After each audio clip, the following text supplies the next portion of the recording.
So naganap na nga po kanina lamang ang official and final weigh-in para sa laban ng ating pambato na si undefeated middleweight knockout artist Weljon Mindoro at veteranong Mexican fighter na si Elias Espadas.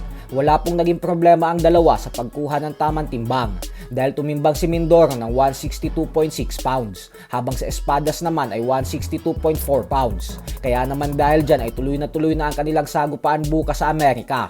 Ang kanilang laban po ay ang siyang magsisilbing co-main event sa Probox TV at mapapanood po ito ng live sa official YouTube channel ng Probox TV kaya abangan po natin yan.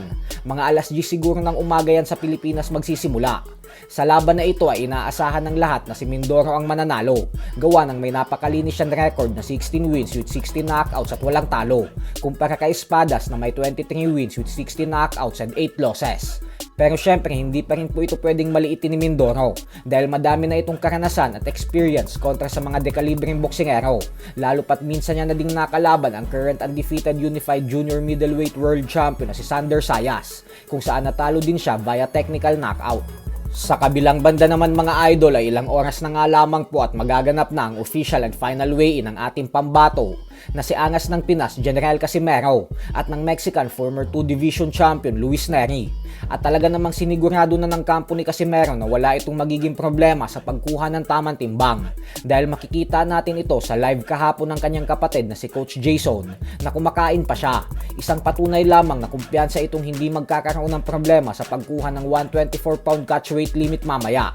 Pinagmalaki din ni Casimero sa live na ito ang timbang niya matapos niyang sabihin na kitang-kita nyo naman daw na kahit malapit na ang timbangan ay kumakain pa rin siya. Habang si Coach Jason naman ay sinabing simula pa lang daw pagdating nila sa Japan ay kuha na talaga ni Cuadro Alas ang timbang at sadyang minemaintain na lang nila ito hanggang sa weigh-in mamaya. Patungkol naman kay Luis Neri ay wala pa po tayong balita patungkol sa estado ng kanyang kondisyon at timbang.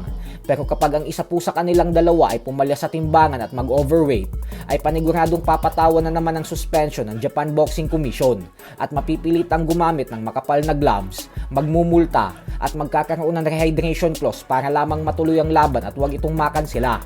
Bukod dyan ay huwag din po natin kakalimutan na sasalang din sa timbangan ng dalawa pa nating matibay na pambato na sina Kenneth Louver at Vince Paras.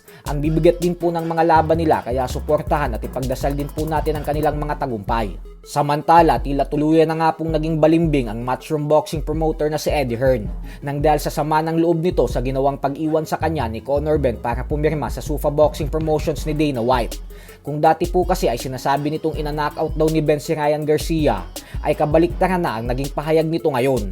Ayon po kasi kay Eddie Hearn ay hindi niya daw nakikita na may pag-asang manalo si Conor Ben kay Garcia. At kung dati ay nangangati si Hearn na gawin ng mega showdown ng dalawa, ay tila kumukontra na ito ngayon na mangyari ang pinaplanong bakbakan ng dalawa nang dahil sa hindi na siya kasama sa promotion ni Ben. Giit ni Hearn na hindi daw dapat gawin ang laban ni Garcia at Ben kasi hindi naman umano ito malaking laban. Kaya sa palagay niya umano ay malulugi lamang ang mga promoters. Kaya naman kayo na lang pong musga dyan. So hanggang dito na lang po muna tayo mga idol.